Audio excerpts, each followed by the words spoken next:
Dobar dan, Natkina kuhinja. Danas spremamo maslac od lešnika.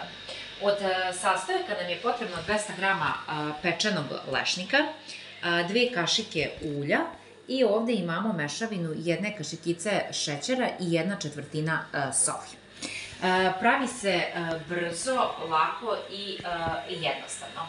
Ovaj maslac ima primenu da može da se kombinuje sa više vrsta hrane. Odličan je predlog kao namaz za hleb.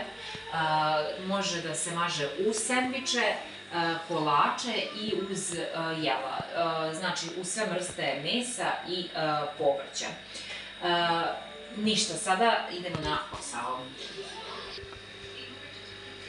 Sad ovako, što se tiče pečenja lešnika, najbolje bi bilo, znači, pre pravljenja maslaca da ga ispečemo na 120-130 stepeni oko 25 minuta, kad je pečena ljuska pukne lepo i onda trljanjem skidamo ljusku. Radimo u secku ili u blenderu, mi smo se opredelili za secku. Stavimo lešnik i za početak malo iseckamo bez dodavanja bilo čega. Kada smo malo iseckali, onda tek dodajemo ulje.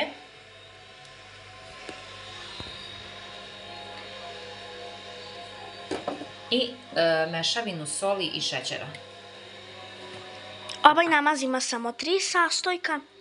A izuzetno je zdrav, orašasti plodovi su zdravi i sad radimo sve do onog ne zalepi za zidove, što znači da bukvalno napravimo kao puter masu.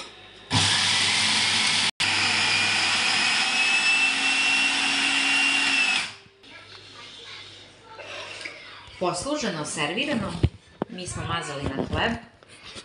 Ukoliko nemate dobrog secka, jakog, obavezno radite u blenderu, smesa će biti mnogo lepša i kompaktnija.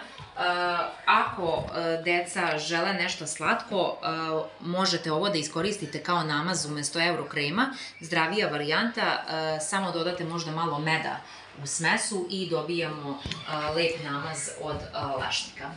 Natkina kuhinja, doviđenja.